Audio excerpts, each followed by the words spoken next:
Hey everyone, it's Alicia Brashay here, Cosmic Gateway, and this is going to start out as a video of appreciation and thanks. So I am joined here with John from Real Life Designs, and I have just landed this beautiful T-shirt, and I can see that you're wearing one of your masterpieces as well. I love that one. That's the next on my list. Just FYI. So I thought we would just hit the record button, and we've been having a bit of a chat. And of course, I'm always super curious to hear about people's stories and how they've gone from, you know, from their 3D job, as I call it, and exiting the matrix and doing what it is that they love with a passion, with a purpose, with a positive intention. So, John, thank you for coming and chatting with me. And thank you so much again for this amazing T-shirt. The funny story is that before this arrived, I had this thought in my mind of, God, I really need to buy some new clothes. I really need to like go online and shop and buy something. And this little baby rocked up, and I was like, well, there you go, manifestation 101. So tell us, obviously I'm going to put the links down in the description box below where you can go and have a look at this t-shirt and other designs, and follow John on social media. But I want to hear from you, like, tell us a little bit about the background story of how you kind of went from working in a can I say a dead end job? Is that too harsh? No. and, That end is not harsh enough. Okay. And now, like, handcrafting masterpiece t-shirts that are personalized, like you literally make it with a little bit of help, but you literally kind of have your energy imprint on each one before they go out. So tell us a little bit about it. Well, let's go a little further back than we did. So, growing up, I was always the black sheep. People are like, because I've had a couple people, I've had a couple people reach out, and they're like, who are you to say to step out of your box or to do this or do that? And that's because I was in there. I was there for years and years. Um, I grew up ADHD, Tourette's. If you watch my eyes, you watch my face, you'll see it. Luckily, I don't have the outburst that some people with Tourette's do, where they're in a baseball stadium. I know there was a movie that kind of displayed it, and it's real, and you can't stop it. You can't help it. It gets worse when you're nervous, it seems, or at least mine does.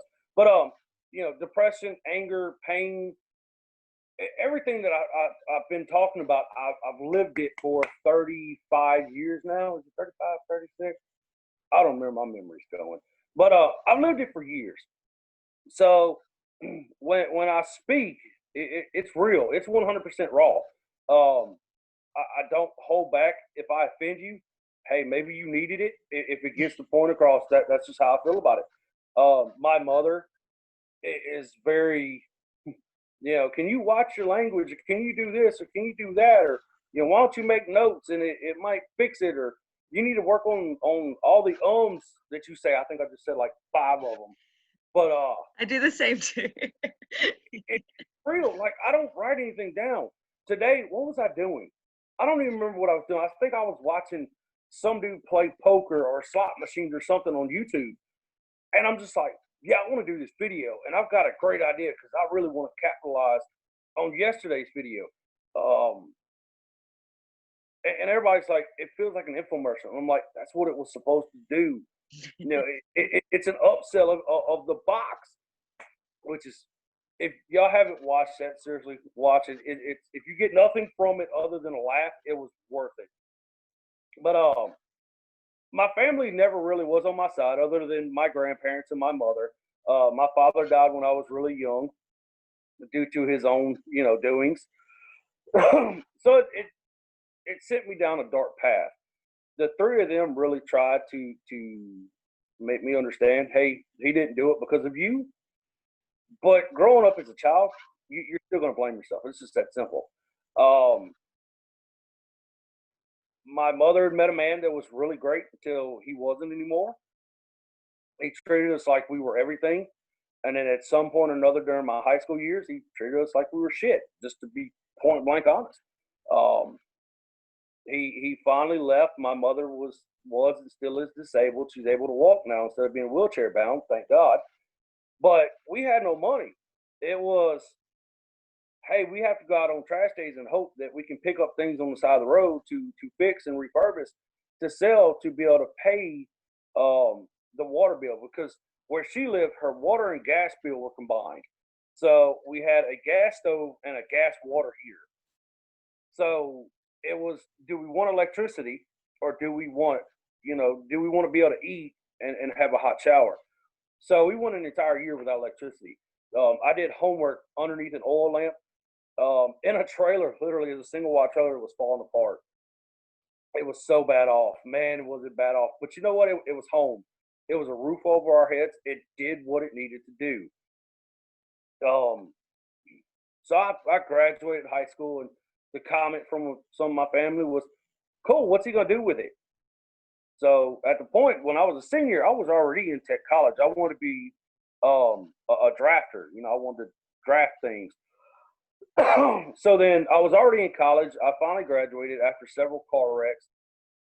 I graduated, and to my face was said, cool, you have an associate's degree. You're never going to do anything with it.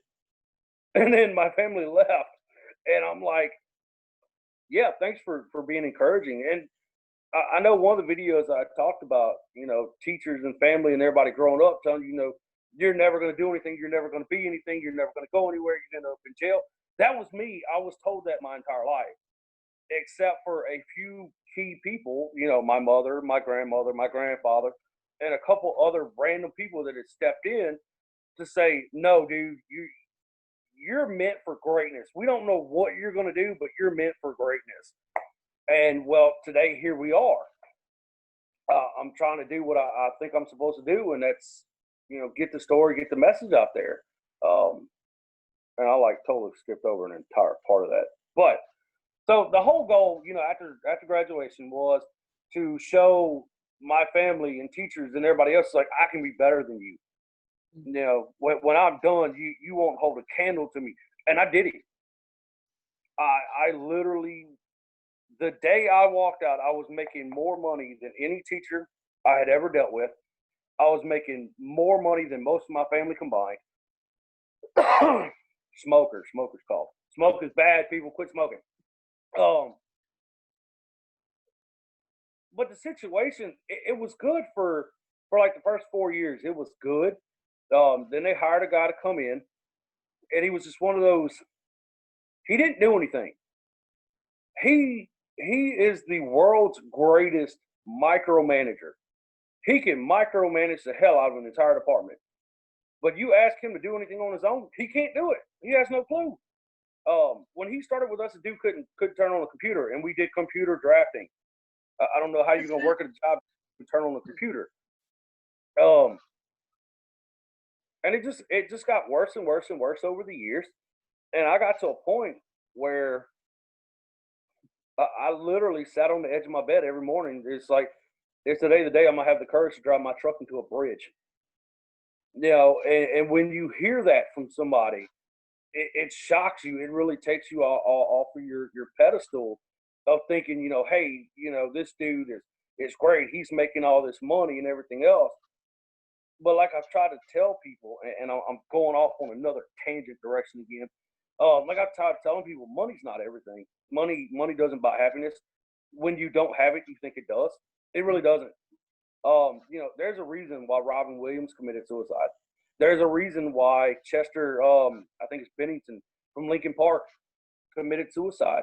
Money don't buy happiness. And if you can't figure out who you are and do what you want to be doing for yourself, you're not going to be happy. You can be the richest person in the world and be completely miserable.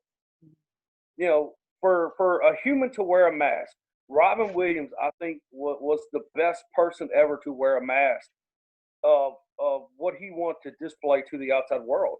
Hey, I'm happy, I'm funny, everything's amazing, when it really wasn't. And those closest to him just refused to open their eyes and see it.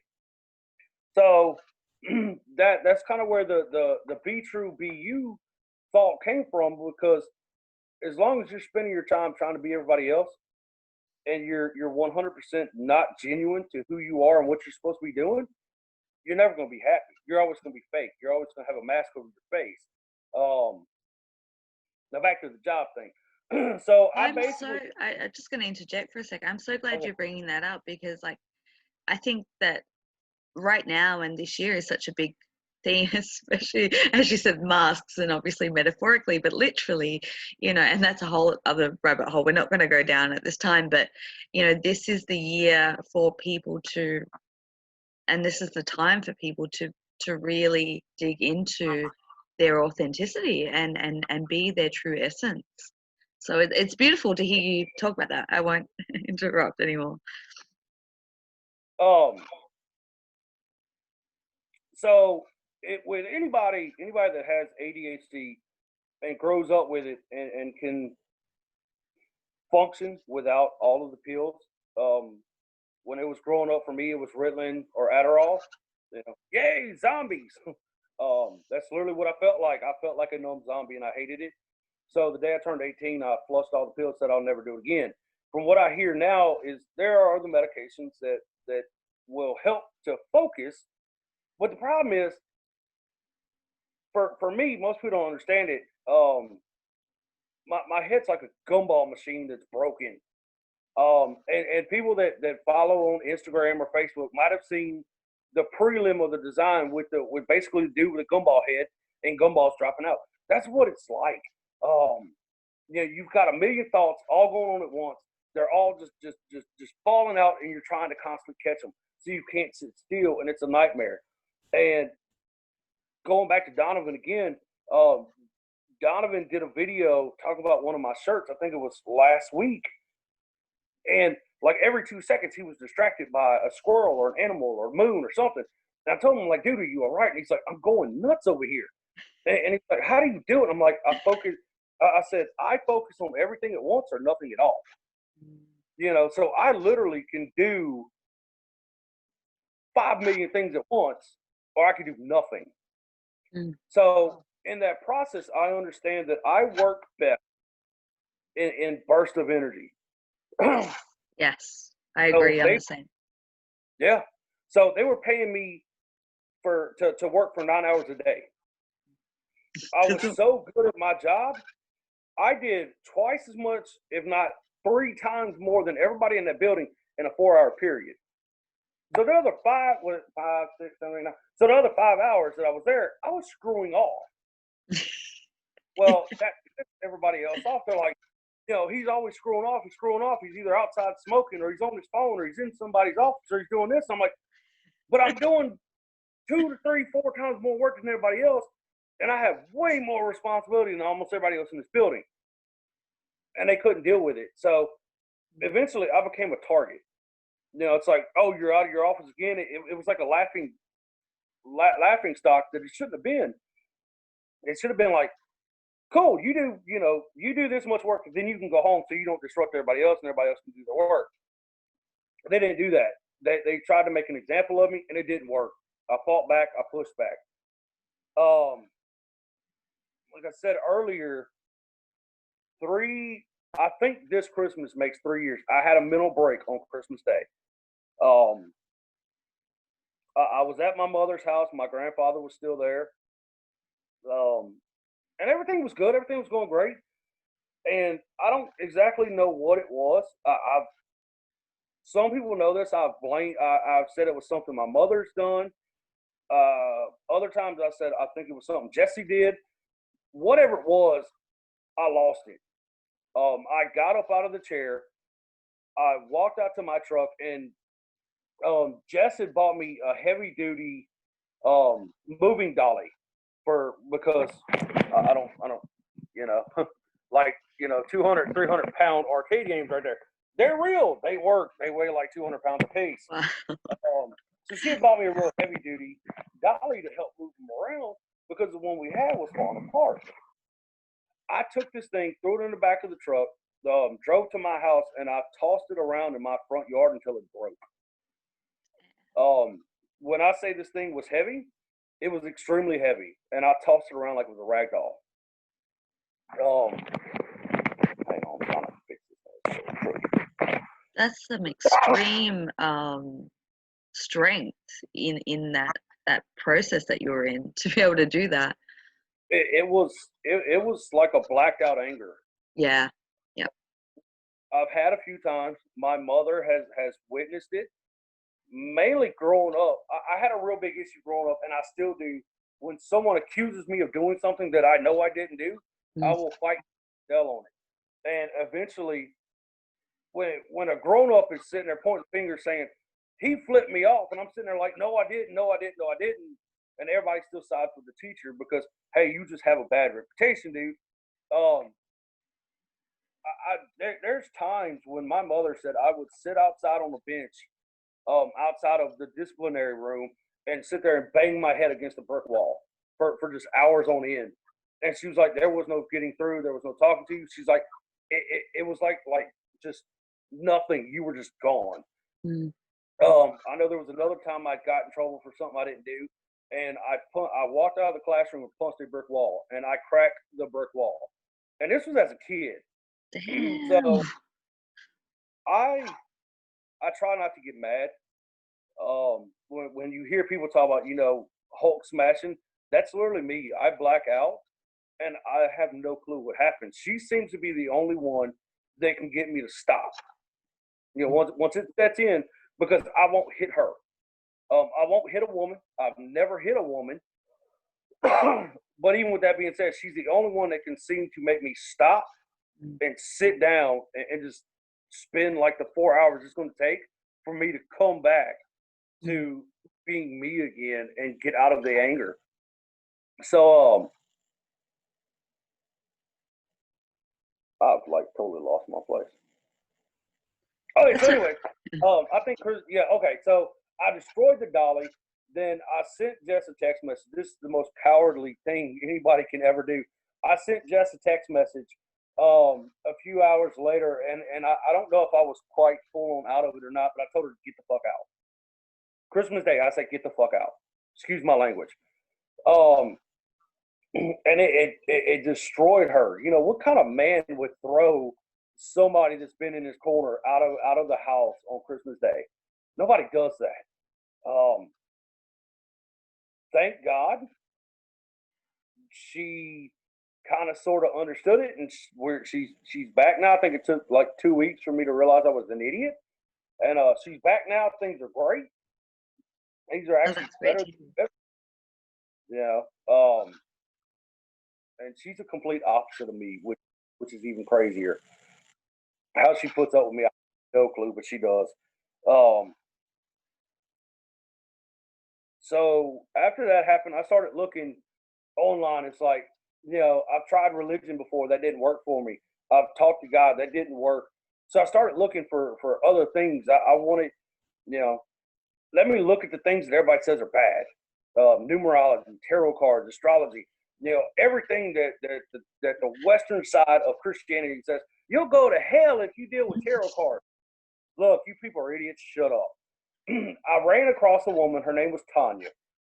And she was great at first. And this is kind of where I started to learn that, universal push and pull of people. So she was great at first. She was really helpful.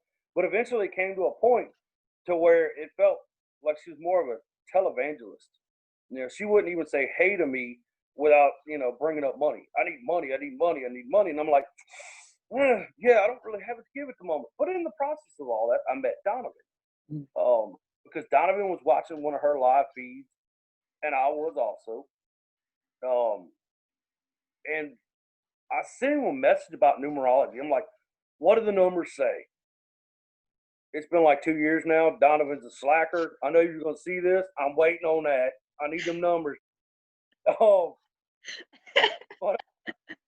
and of course. So eventually I left off from her, and me and Donovan became about as close as someone that lives as far apart as we do can become. You know, Donovan literally became the rock to my spirituality of understanding. So what am I missing here, dude? What is going wrong? And there have been many nights where, you know, he's sending 59-second voice clips over Facebook Messenger, and there's like 20 or 30 of them. I'm listening to them, and I'm like, all right, dude, I'm with you. I'm getting it. This ain't helping. This ain't helping. But Donovan's biggest thing was, you need to leave the job. You need to get out of there. It's toxic. It's poison. You're never going to become who you want to be or who you're supposed to be as long as you're there. I didn't listen. I was making over $35 an hour. So it's a lot of money. That's extremely hard just to walk away from. So weird part coming up here. I'm a Cancer, so I'm like a water baby, and this becomes real big. Actually, I'm like Cancer mixed with Gemini, so I have like 4 different personalities. Oh, you've got the Gemini go. Okay, yeah. The real life designs logo of the crab, like the Gemini side of it is in there. If you really study that picture. Oh, I'm gonna look now. I'm curious. Yeah. So I'm still not quite happy with the design, but it is what it is. It's going to stay the way it is because I am my biggest critic. But I was in the shower one night, and in my shower is like a window to outside. Well, I have a habit of opening the window and literally letting the water just run on me and hanging out the window and playing on my cell phone. I was watching a podcast one night. It was Joe Rogan and Maynard James Keenan, which is the singer for Tool, A Perfect Circle, and some other band. But for whatever reason, that night I heard something that I needed to hear. And what I heard was, instead of burying your pain, turn it into art. So I went around telling everybody, I'm like, oh my God, you've got to hear this. You've got to hear this. You've got to hear this. You know, he literally said, you know, quit burying your pain, which a lot of us do in one form or another, and turn it into artwork. Everybody started listening. They're like, dude, he never says that. And I went back and listened to it 3 or 4 times. I'm like, holy crap, what the heck? At that point in time, my mind was ready to hear what I needed to hear, but it had to be in someone's voice that I connected with. And I connected his music extremely well. So I went to Donovan with it. Donovan's like, well, dude, what's your artwork? And I'm like, well, I can't paint. I can't draw a stick. Hang on. Hold on. I got to plug myself in. Oh, thank you for sharing that. I love stories like that. Well, so I told Donovan, my phone was trying to tell me. So I told Donovan about it. I'm like, dude, what do you think about this? And he's like, it's divine message, my brother. And you know him, you know his voice. So you can picture him saying that. But so going through, it's like, what are you good at? What are you doing? I'm like, dude, I'm good at making people crawl underneath the table with some of the stuff I can write. And I'll touch on that subject in a moment, because it might be interesting for people, and it might make them think about what they're intended to do with their lives. So I sat down one day and I'm like, you know, if poetry and writing is my release and it's what I'm supposed to be doing, then I'm going to do this. But I'm like, how do I do this? I can't understand. I can't figure it out. Well, I went back to high school. One of my English teachers, poor her now, anyways, she wanted everybody to write a poem about whatever color she had given them. She gave me a black crayon. Nobody at the school talked to me after that. Everybody in the class scared of me, because this was all during like the time of Columbine and everything. Well, everything that I wrote, I don't even remember what it was. I really wish I still had it. I wish I still had all my writing from back then and didn't just throw it all in the garbage. But everybody thought it was an outward projection towards everybody else, but it wasn't. It was 100% an inward projection towards me. I wanted it over. I wanted to end it. I was tired of living. And back during that time, I was literally drunk every night of the week. Um, I had a friend that lived up the street from us that they had a house full of liquor. I was drunk every night of the week. That was my way of dealing with it. And the funny part was whenever I got to a point in an age where I could legally buy alcohol, I quit drinking. I'm like, what's the point? I still wake up feeling like shit every morning. This sucks. I don't want to do this. So I sat down. Let's jump back forward. I know. Sorry, people. It's the ADHD. I swear to you, squirrels. So I wrote the poem called Pain. And basically, if I find it, I'll send it to you after a while. It was basically, hey, dude, you buried me. You betrayed me. I've been there for you your entire life. Now you're back for me again. I forgive you. We can still be friends. And for someone to talk about pain that way makes no sense to most people. Pain it's hard. It's like it's depression. But the problem is once you embrace it and you learn to love it and use it for something more than just what it is, everything changes for you. As much as that's not going to make sense probably to a lot of people. So it is what it is. But now, forward after all that, and here we are. I'm here trying to make shirts, that I'm happy with, I'm proud of. I'm trying to get the brand out there. And just this past weekend, because I know I talked to you about basically changing everything that we were doing and going backwards with it. That's such a key point. Yeah. Let's come back to that. Yeah. Donovan introduced me to somebody, and I'm not going to name any names. Hey, maybe the guy's great. I'm just not meant for the box he's selling.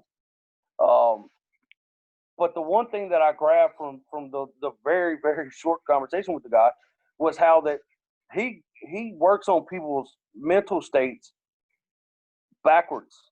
Everybody wants to go at it in one direction, where he goes at it from the opposite end of the spectrum. So again, I'm standing in the shower. I'm playing on my phone the other day, and it was like an epiphany just went off in my head again. It was like, we're doing this wrong. We're trying to sell the merchandise instead of trying to sell me. Because like I said, it was my story that was meant to get out there. The shirts were just a byproduct of it all to try and keep me from going back into a place and a situation I didn't want to become back with again. So we're trying something different. I have never been one to stand in front of people. I've never been one to record myself talking. Personally, I've always hated my accent, where everybody else is like, you're so country. It's great. We love it. And then, today I'm playing with bubble wrap and throwing pill bottles and tools and everything else. Hey, there's another pill bottle, by the way. Ignore that. I'll pick that up. But it's just doing something different. Like I said, it's trying to get the message out there. I have a really big issue doing videos that are more than a minute long, because for me, it feels like an eternity. I hit the record button. I play with sugars, and I have a little bit of a chat, and for me, it feels like it's been 5 or 10 minutes. Well, when I look at it, it's like, crap, that was a minute. That's not long enough. Today's video was longer, and I had a blast doing it. I really did. And just so anybody that watches it knows, there's no production. It's me on a cell phone. That's, I threw him on the. It's like this little dog thing that sits on the chair and like holds it with his mouth. But it is what it is. It's either going to work or it's not. But like I told Donovan, and I've told several others, excuse me, as long as it keeps one person from stepping off the ledge or pulling the trigger or, doing harm to themselves, it was all worth it. Giving everything up was worth it for me. And like I've told people, if you need someone to talk to that you you know will get it, I'm here. That's beautiful. I will gladly have a conversation with you at 2, 3, 4 o'clock in the morning about how you're feeling and why you're feeling it and how to fix it. I'm not going to sit here, however, and counsel you for months on end if you're not going to do your part. Yeah. Yeah. You know, because 100% real, 95% of all of our problems are caused by us.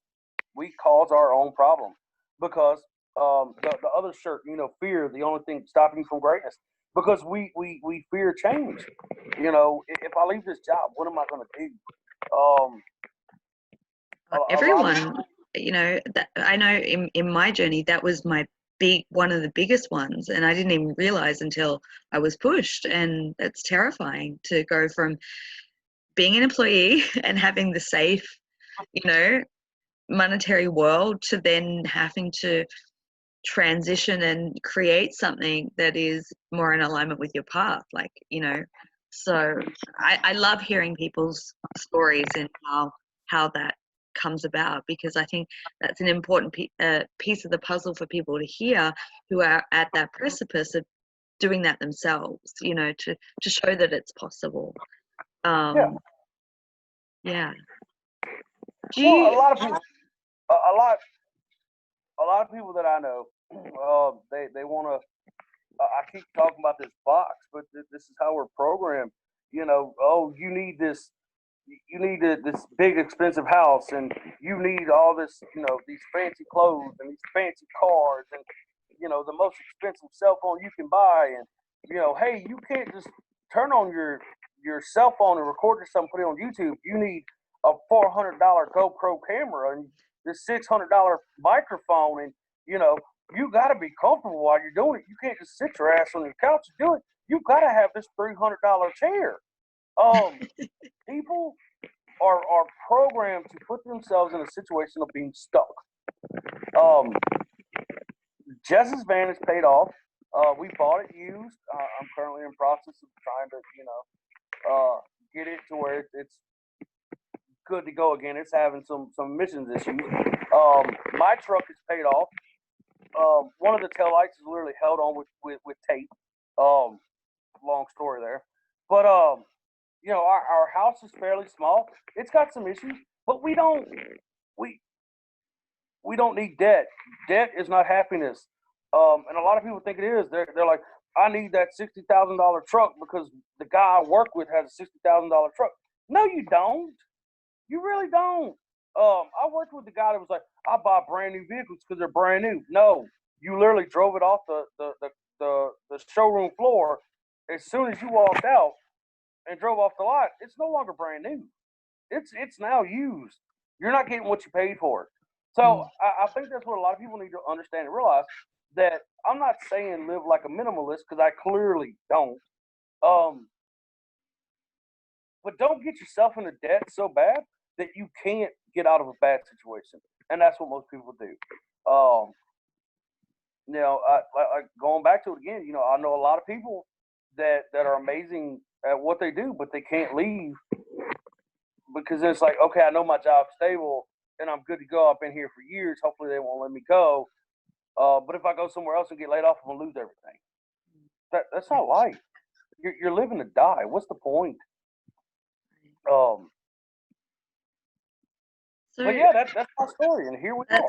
Thank you so much for sharing that. You know, it's so nice to hear people's stories and feel their stories and see the comparisons and similarities, and you know that you know the little aspects that we get that help us in wherever we're at. But I'd love to hear just can you tell us a little bit about like some of the designs or something that you're working on, or the process of the actual t-shirts and the creation itself? Because I know you showed me, I haven't seen it on the website, but you showed me what was it? A screen, yeah. Of so the way that I do them, and hang on, we're gonna have to go. Am I going the right way? Yeah. So yeah. you back there, you know, these are screens.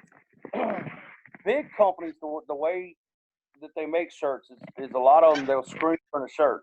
And that's what you do. You have the screen and you push the ink through it onto the shirt itself. The problem with me, what we're doing is more of a print on demand. You order a shirt, I'm going to make it right then and there, and I send it through. Well, for traditional screen printing, there's a flash dryer, which heats up to like 300, 400 degrees.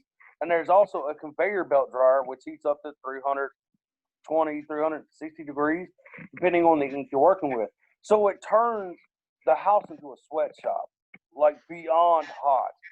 Basically imagine turning your stove on to 360 degrees and then turning on a stove right next to it through 360 degrees and leaving the front doors wide open. That's the amount of heat that you're looking at. And the process is not good for print on demand. If I was making, 50, 60, 100 shirts, this process works really well. What we do, however, is I have a guy that takes my designs. I send him the design. The one you're wearing, the one I have, other ones that are actually on the Real Life Designs website. I actually have physical sheets of those. But what happens is I do the design and I send it to him.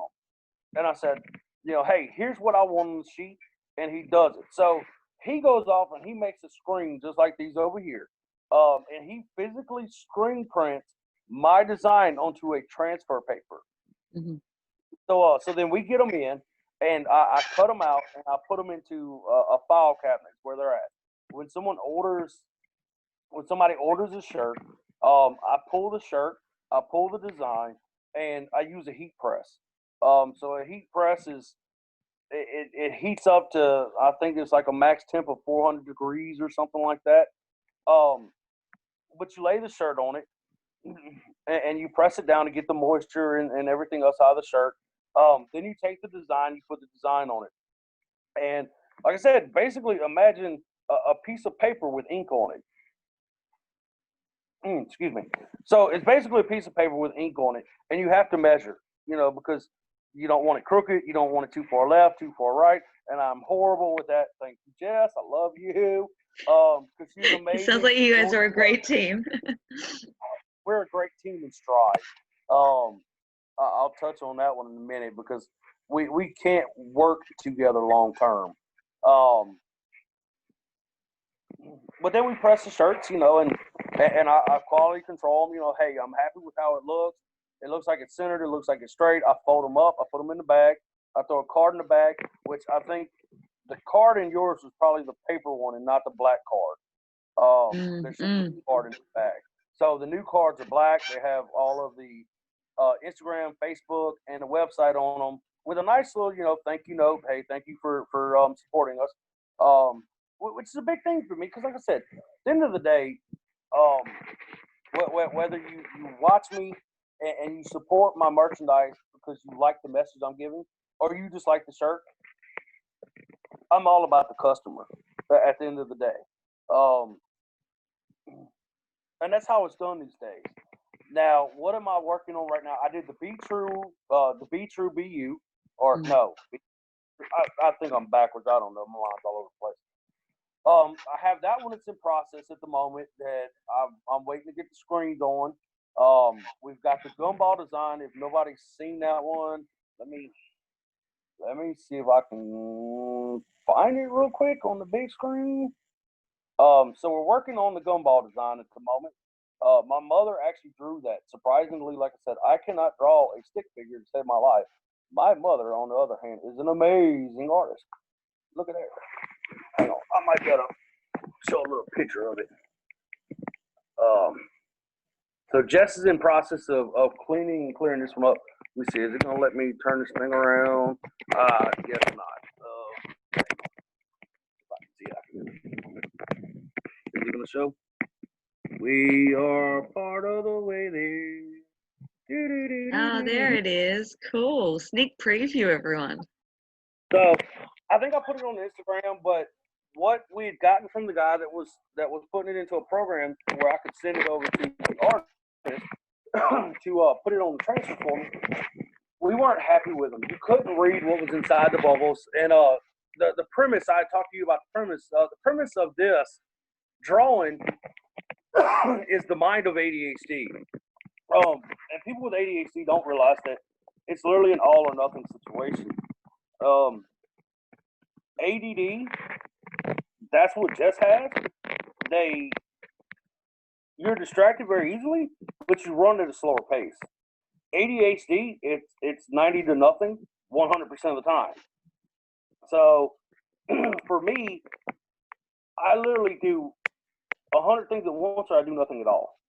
Where Jess can do like one thing at a time, leave it, go do one thing at a time, and then come back to this other one.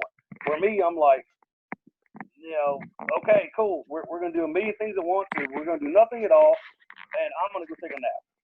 So for me, the whole H in the ADD thing, it makes it hard to work for me because I am 100% all out, nonstop for about an hour. I have a burst of energy for about an hour to where I can do 5 million things, and after that, I'm gonna take a nap for about 3 hours. That's how I am. How have you found like now transitioning, doing your own business, doing your own work, that you can like kind of manage that better because you're on your own schedule? Has that been a really positive change? Being home a lot is boring. Well, I think everyone in the world can relate to that at the moment. Yeah. It's even harder for me because, I don't like wearing a mask. Like I said, I'm a smoker. I've been a smoker for years, so it's hard for me to breathe one of the things on. So I don't get out and about as much as I would really like to. I enjoy running the roads. I enjoy being everywhere and nowhere at once. I know that makes no sense for most people at all, and probably never will. But it's not bad, right? I love being my own boss. I love running my own stuff. I'm one of them. I'm more of the get everybody on task. Here's what you need to do for the day kind of people. Outside of me being there physically doing it every day, inside and out, that's just not me. I will never ask anyone to do anything that I'm not willing to do. So if I ask you to put on a bungee cord and go jump off the side of a bridge to get publicity, you better believe I would be willing to do it. Just not at the exact moment. But that's just me. I'm never. It's a hey, here's what needs to be done today. You know what needs to be done. If you don't get it done, and this happens 2 or 3 times, I'm going to find somebody to replace you. I'm real big on that revolving door thing, and I think a lot of businesses suffer because they're scared to revolve the door. Some people are great as a ditch digger, but they're not a good manager. And I'm not putting anyone down. I promise you that. I have some really good friends that are they're great at low end jobs. They're not great at a higher scale, and it's sad, but it is what it is. So somebody's got to run the show, and that's pretty much what I do. I help out where I can. I do what I can. I do a lot of running for the shop. Jess actually owns the shop that does that sells like t-shirt blanks, vinyl for like shirts, vinyl for your vehicles, vinyl for signs. She sells glitter. And somehow outside of that being like a 9-hour job day, she deals with me also, which is, whew. She's got a lot of gray hair. Let's just put it that way. I really do not see how she puts up with me because half the time it's hard for me to put up with myself. But I love her. I think she loves me. Most of the time, otherwise she just wouldn't stick around. But yeah, the whole, I like it. I enjoy it. Right? You're your own boss and all that. It's great until people don't understand. It's like, hey, I make more than you because I own all the rest. If this goes to shit, this is on me. It's not on you. Right. Yeah. You're gonna go somewhere else. I 100%. If this grows to a point of needing employees and things of that nature, I 100% believe in paying people what they're worth. If a guy comes in and he does more work and better work than someone that's been there 10 years, he's going to make more than the guy's been there 10 years. Although if somebody's, they're probably not going to make it past like 6 months if they don't do good work. But that's just me. Well, you know, it's like my mom's boyfriend. I've already told him, I was like, dude, I'd never hire you. You're too slow. But like, I love you, dude. You're great. You're amazing. You can't work for me. I would fire you in 2 hours. But that's just me. So I guess on that side front too, because I have people that do help me out, and like talking about how Jess and I work together, we really don't, because Jess works at a much slower pace than what I do. So for me, it's like, okay, I know if I knew how to do this right, I could do, I could do 500 of these in a day, to where she can only do like 10. Yeah. So for me, that drives me up the wall. It drives me insane. So what I'm trying to do is stop myself and be like, okay, you're really good at finding the fastest way to do everything possible and doing as much as you possibly can within a burst of energy. Not everybody works that way, and it's just that simple. I guess it's really about finding your own niche and the way that works and the way that is best for you. But just to kind of bring it into a conclusion, like what is the main message that you would like to share and get out to everyone who's watching or is following you in terms of who you are and the extension of who you are as this creation, these t-shirts, these designs? Hold on, it's going to be a fun, bumpy journey.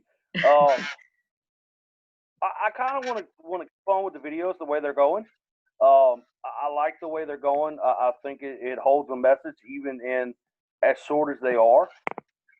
I want the designs to keep going. I want it more in a manner of like ADHD type stuff. More design, less words, more designs. Kind of like the gumball thing. More of that kind of stuff and less of like the quotes or like the words. That's really what I want to do. Because I think it paints a much bigger picture for people to understand and people to get. So, hopefully, like I said, the main goal for this was to be able to do charity work without having to ask anybody for a thing. And I really skip over that because it really upsets me the way it all happened. But let me touch on it. So maybe a share for another time. Maybe that's unless you feel it's important. I don't know. Let's hold off on it. I'm okay with talking about it, but this one's going kind of long, so I say we hold on. And you and I can kind of chat with it in the background. It's an important thing,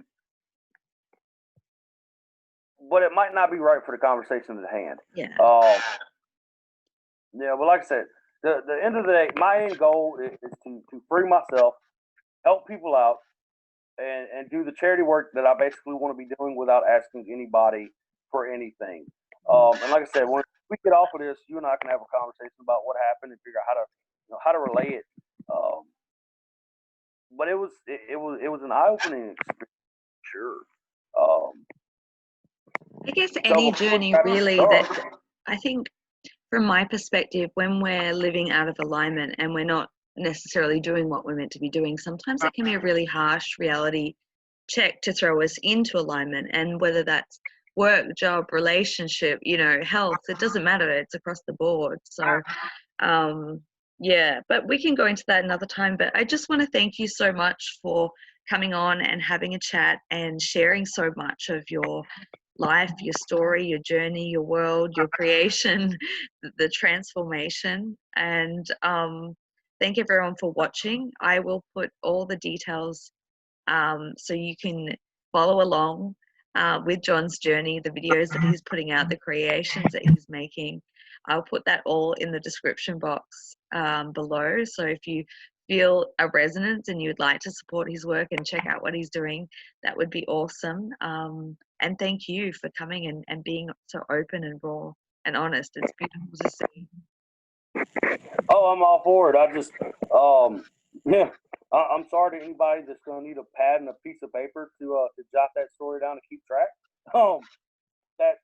That's my head. 95% of the time, it's all over. You know, like I said, for me, it's 100 million things at once, or it's nothing at all. So for me to stay focused and stick to, you know, a storyline is damn near impossible. As even you noticed, I don't, you know, I don't know if you deal with ADD or ADHD or anything, or know anybody that does, but anybody that watches this that deals with it, they're gonna be like, wow, yeah, that's totally my kid. He's all over the place, and now I think I understand why. So, like I said, it's going to be more designs, more content, more videos. Hopefully, reaching a bigger audience. Me getting more comfortable with doing it. Like I said, I'm not one to be behind the camera until recently. Donovan's like, "Hey, you need to do this," so here we are. So hopefully, you know, the messages get better, the videos get a little longer, and it'll reach a bigger crowd that it needs to. But like I said, at the end of the day, for me, if it helps one person, that's all that matters. It doesn't matter if it helps somebody that's 15 years old or 80 years old. We all deal with the same thing. You know, the depression is a lifelong disease that you just can't get away from. So you have to learn how to deal with it, or it's going to bury you. You know, and all the other emotions, anger, anxiety, pain, panic attack, it all goes in line with it. So it's learning how to deal with all of it at the same time to be a functioning human. But until you realize what you want to be doing with your life and what you're supposed to be doing, you're not going to understand how to conquer everything else. And that's pretty much what I'm trying to help people understand is how I did it. And I think for me, it's best to do that with short videos to where I can stay on track a lot easier than like this. I have no idea how long this video is, but in my head, I'm like trying to sum up everything, and I went like 500 different directions. It's like, damn, I totally screwed up. I wanted to do this, and I did this instead. So, you know, it is what it is. You know? I think that's a beautiful way to wrap it up, because that sounds like that's a bit of a tagline for you. I've heard you say it, and it rolls so beautifully in the way that you say it is what it is. And I think that's probably, I imagine that's pretty much a quote that you live your life by. Very much so. You know, it is what it is. You know, be true, be you. You know, they hold a lot of sentiment for me, because I had to learn how to do that before I could do this. Yeah. So, well, once again, thank you, John, and thank you for your time and your sharing. All the details will be in the description box below. And until next time, sending much love to everyone. Bye. Bye, everybody. Thanks for having me. Love you all. Stay strong. Be true. Be you. Throw away the box. Play with the bubble wrap, though.